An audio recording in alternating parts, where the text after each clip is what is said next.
अस्सलाम वालेकुम रहमतुल्लाहि व बरकातुहू। ये हमारा सेल बायोलॉजी का सेकेंड लेक्चर है जिसमें आज हम डिस्कस करने जा रहे हैं प्लाज्मा मेम्ब्रेन को। प्लाज्मा मेम्ब्रेन क्या होती हैं?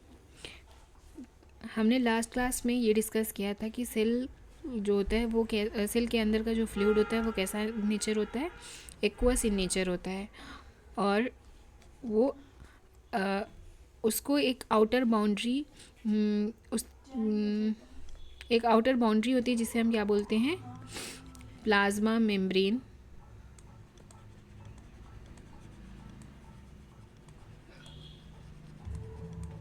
या हम कहते हैं सेल मेम्ब्रेन।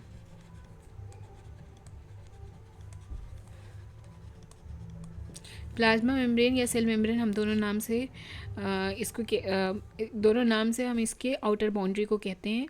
सेल की आउटर बाउंड्री को हम क्या कहते हैं, प्लाज्मा मेम्ब्रेन या सेल मेम्ब्रेन कहते हैं।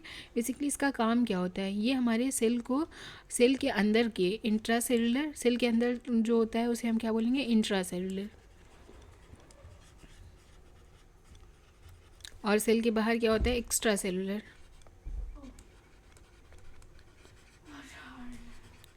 ये हमारे इंट्रासेलुलर इन्वायरमेंट, सेल के इंट्रासेलुलर इन्वायरमेंट को एक्स्ट्रा सेलुलर इन्वायरमेंट से सेपरेट करती हैं। कौन करता है? Plasma membrane. ठीक है। और प्लाज्मा मेम्ब्रेन का काम क्या होता है, ये मॉलिक्यूल्स को के ट्रांसपोर्ट में भी हेल्प करते हैं। मॉलिक्यूल्स के ट्रांसपोर्ट में भी हेल्प करते हैं।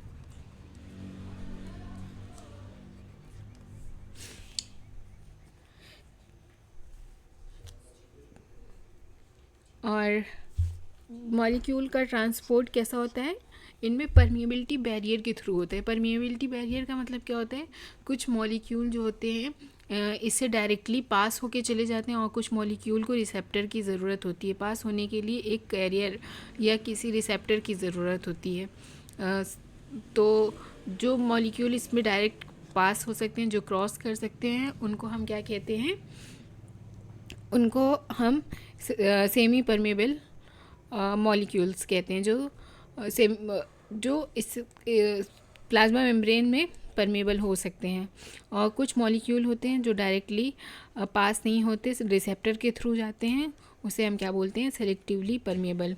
इस स्लाइड में सारी इंफॉर्मेशन लिखी हुई है। प्लाज्मा मेम्ब्रेन कैसे होते हैं, इन प्लाज्मा मेम्ब्रेन क्या होता है, जो सेल को इनक्लोज करता है या सेल की बाउंड्री को डिफाइन करता है। और ये क्या करते हैं, मेंटेन करते हैं साइटोसॉल को और एक्स्ट्रा सेलुलर इन्वायरमेंट से। डिफरेंस मेंटेन करते हैं किसके बीच में, साइटोसॉल के बीच में और एक्स्ट्रा सेलुलर इन्वायरमेंट के। साइटोसॉल बेसिकली क्या होता है, इंट्रासेलुलर हम ऐसे कह सकते हैं, ये डिफरेंस क्रिएट करते हैं किसके बीच में, इंट्रासेलुलर और एक्स्ट्रा सेलुलर इन्वायरमेंट के बीच में। और ये कैसे एक्ट करते हैं, परमेबिलिटी बैरियर की तरह एक्ट करते हैं। प्लाज्मा मेम्ब्रेन सेमी परमेबल होते हैं कुछ मॉलिक्यूल के लिए जो पास कर सकते हैं लिपिड बाइलेयर को।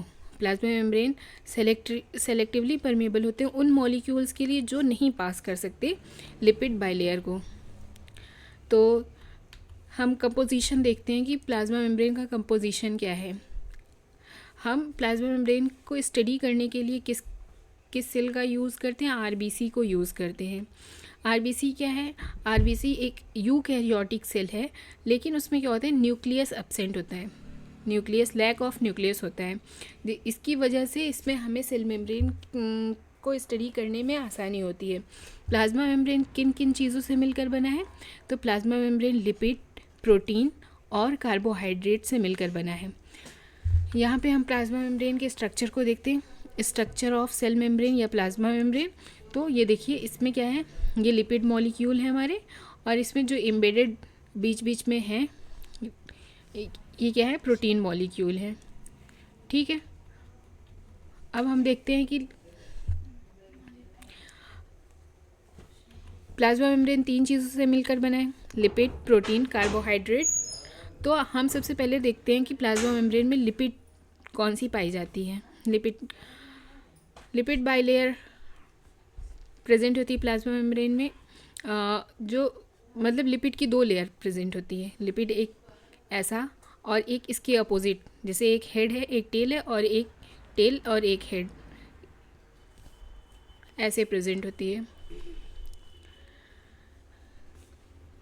हम इसे लिपिड मॉलिक्यूल को कैसे देख सकते हैं? इलेक्ट्रॉन माइक्रोस्कोप के थ्रू देख सकते हैं। और लिपिड मॉलिक्यूल का नेचर कैसा होता है? एम्फीफिलिक होता है। एम्फीफिलिक मतलब हाइड्रोफोबिक, हाइड्रोफिलिक, हाइड्रोफोबिक दोनों नेचर में पाए जाते हैं। लिपिड का बेसिकली एक क्या होता है? एक हेड होता है और एक टेल होती है। लिपिड का हेड कैसा होता है? हाइड्रोफिलिक। कैसा होता है? हाइड्रोफिलिक। लिपिड का हेड कैसा होता है? हाइड्रोफिलिक इन नेचर होता है। हाइड्रोफिलिक मतलब ये वाटर के कांटेक्ट में रह सकते हैं, वाटर लविंग होते हैं। और लिपिड का टेल कैसा होता है? हाइड्रोफोबिक। टेल कैसा होता है? हाइड्रोफोबिक।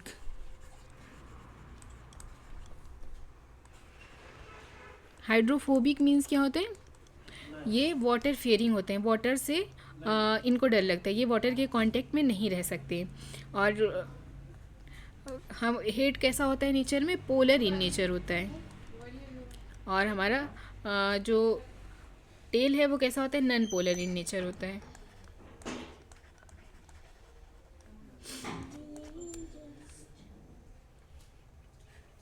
तो लिपिड प्लाज्मा मेम्ब्रेन में कौन कौन से प्रेजेंट हैं? ये जो प्लाज्मा मेम्ब्रेन में लिपिड प्रेजेंट है वो डिराइव्ड इन नेचर होते हैं। डिराइव्ड इन नेचर का मतलब क्या होता है कि इनको हम अदर मॉलिक्यूल्स अटैच होकर लिपिड पे अदर मॉलिक्यूल अटैच होकर लिपिड को बनाते हैं। जैसे हमारा लिपिड दो तरह का होता है, ग्लीसरॉल बेस्ड लिपिड होता है, कुछ स्फिंगोसिन बेस्ड लिपिड होते हैं। मतलब जिनमें कुछ ऐसे लिपिड होते हैं जिसमें अल्कोहल ग्रुप जो होता है वो ग्लीसरॉल अटैच होता है, और कुछ लिपिड ऐसे होते हैं जिसमें अल्कोहल ग्रुप जो होता है वो स्फिंगोसिन होता है। ग्लीसरॉल क्या होते हैं? ग्लीसरॉल अगर फॉस्फोलिपिड से अटैच होते हैं तो क्या ग्लीसरो बेस्ड फॉस्फोलिपिड हो जाते हैं, और अगर ग्लाइकोलिपिड से उनमें अटैच होते हैं तो एज अ बल्की ग्रुप तो ग्लाइकोलिपिड। ऐसे स्फिंगोसिन में भी अगर फॉस्फोलिपिड है तो स्फिंगो फॉस्फोलिपिड हो जाएगा, और अगर ग्लाइकोलिपिड है तो sphingo glycolipid. Glycerol based phospholipid. Glycerol based में क्या होता है? दो फैटी एसाइल चेन होती है, एक इसमें ग्लीसरॉल प्रेजेंट होता है, अल्कोहल ग्लीसरॉल प्रेजेंट होता है, उसके ऊपर एक फॉस्फेट ग्रुप प्रेजेंट होता है, एक अल्कोहल अटैच होता है।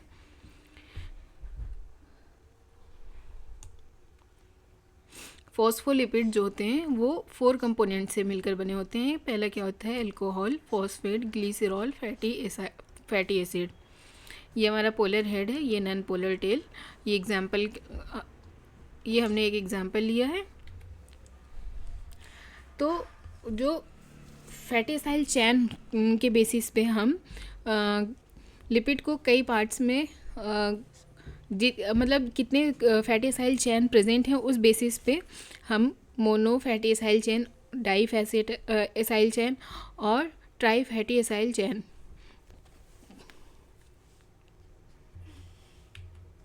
कंसीडर करते हैं। मेन फॉस्फोलिपिड ऐसे होते हैं जो most animal cell membrane are phosphoglyceride. बहुत सारे एनिमल में के सेल मेम्ब्रेन में क्या होता है? फॉस्फोग्लिसराइड होते हैं। फॉस्फोलिपिड कौन से होते हैं? फॉस्फोग्लिसराइड मतलब उसमें फॉस्फेट के साथ ग्लिसरॉल अटैच होता है।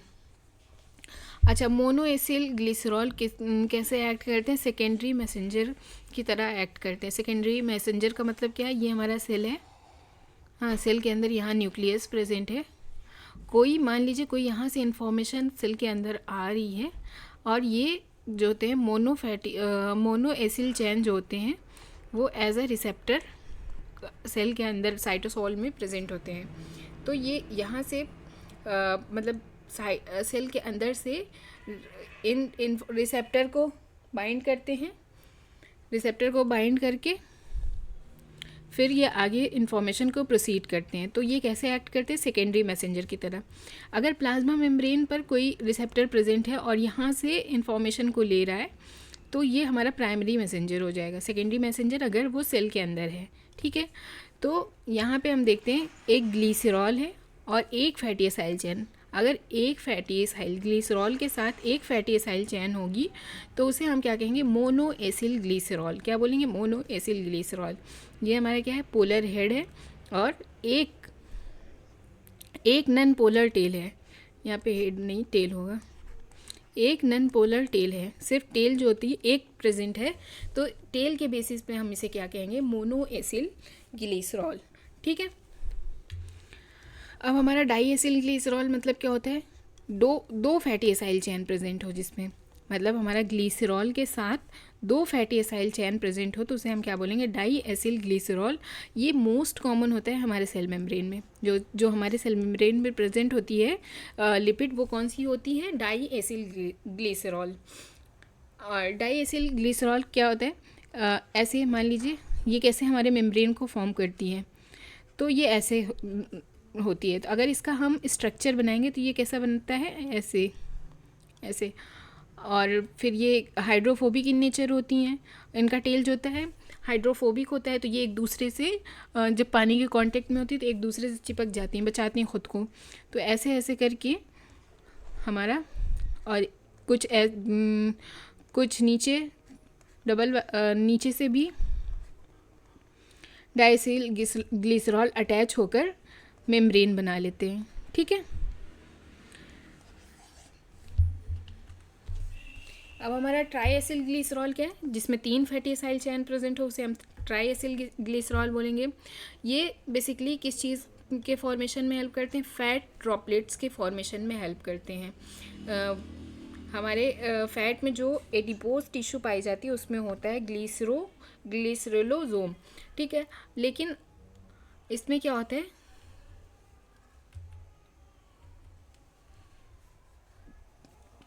जो ट्राइएसिल ग्लिसरॉल है ये फ्रीली प्रेजेंट होते हैं, ये वाटर के कांटेक्ट में रह सकते हैं। अब हमारे लिपिड की पोलैरिटी को इंक्रीज़ करने के लिए इनमें कुछ हम एक्स्ट्रा फॉस्फेट ग्रुप ऐड करते हैं। ये हमारे पोलर हेड के ऊपर कुछ हम फॉस्फेट ग्रुप ऐड करते हैं ताकि इसकी पोलैरिटी को इंक्रीज़ कर सकें लिपिड मॉलिक्यूल के। ठीक है। और फॉस्फेट ग्रुप के ऊपर भी कुछ हम बल्की ग्रुप ऐड करते हैं। तो वो बल्की ग्रुप कौन से होते हैं, choline, inositol, ethanolamine, serine, ये सारे हमारे बल्की ग्रुप्स हैं। ये जब फॉस्फेट से मिलते हैं तो क्या बनाते हैं, फॉस्फोटाइडिल कोलिन। अगर फॉस्फेट से कोलिन अटैच होता है तो क्या होता है, फॉस्फोटाइडल कोलिन। अगर फॉस्फेट से हमारा इनोसिटॉल ऐड हो रहा है तो ये क्या होगा, फॉस्फोटाइडल इनोसिटॉल। और फॉस्फोटाइडिक एसिड अगर अटैच होगा एथेनॉल एमीन से तो क्या होगा, फॉस्फोटाइडल एथेनॉल एमीन। और अगर फॉस्फोटाइडिक एसिड से सेरीन अटैच हो रहा है तो ये क्या होगा, फॉस्फोटाइडल सेरीन। ये हमारा फॉस्फेट है। और बल्कि ग्रुप में हमारा कोलिन, इनोसिटॉल,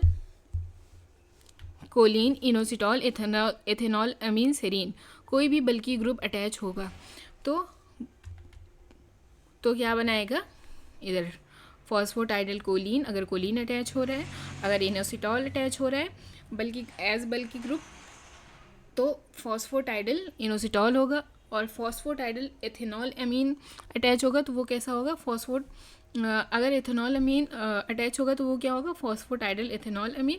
अगर सेरीन अटैच होगा तो फॉस्फोटाइडल सेरीन।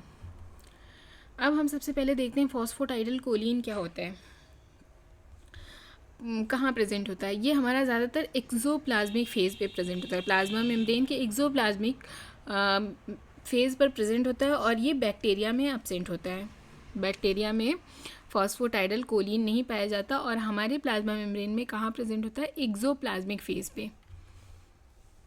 एक्सोप्लाज्मिक फेज, जैसे ये हमारा, मान लीजिए ये हमारा सेल मेम्ब्रेन है, तो सेल मेम्ब्रेन में इसका एक्सोप्लाज्मिक फेज पे ज़्यादा प्रेजेंट होता है।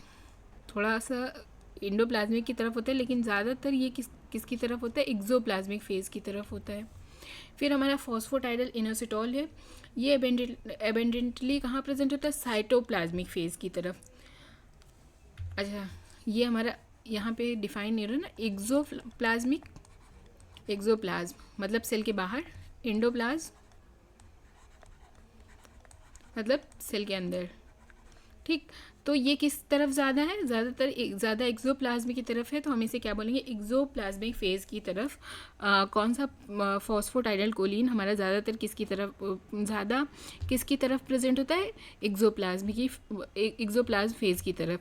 ठीक है, अब हम देखते हैं फॉस्फोटाइडल इनेसिटॉल। फॉस्फोटाइडल इनेसिटॉल साइटोप्लाज्मिक फेज़ की तरफ ज़्यादा होता है। जैसे हमारा ये सेल है, हम मानते हैं इसको एक्सो, हम मानते हैं इसको इंडो। ठीक है, तो ये क्या होता है, ये इंडो की तरफ साइटोप्लाज्म क्या होता है, अंदर होता है, साइटोप्लाज्म सेल के अंदर होता है, तो ये साइटोप्लाज्मिक फेज़ की तरफ ज़्यादा होता है। तो इसे हम क्या बोलेंगे, इसे हम क्या कहेंगे, ये कहाँ एबेंडेंटली प्रेजेंट होता है, ज़्यादातर कहाँ प्रेजेंट होता है, इंडोप्लाज्मिक फेज़ की तरफ या साइटोप्लाज्म सेम ही बात है। ठीक है, और इसका काम क्या होता है, ये सिग्नलिंग में हेल्प करते हैं, और इसमें चार्ज कैसा होता है, नेट नेगेटिव चार्ज प्रेजेंट होता है। फिर उसके बाद हमारा आता है फॉस्फोटाइडल इथेनॉल अमीन। फॉस्फोटाइडल इथेनॉल अमीन किस तरफ ज़्यादा प्रेजेंट होता है, साइटोप्लाज्मिक फेज़ की तरफ ज़्यादा प्रेजेंट होता है, और ये बैक्टीरियल प्लाज्मा मेम्ब्रेन में भी बहुत ज़्यादा पाया जाता है। तो यहाँ पे सेम वही बिल्कुल फॉस्फोटाइडल इनेसिटॉल की तरह फॉस्फोटाइडल एथेनॉल अमीन भी किसकी तरफ होता है, साइटोप्लाज्मिक फेज़ की तरफ ज़्यादा होता है, साइटोप्लाज्मिक फेज़ की तरफ ज़्यादा होता है।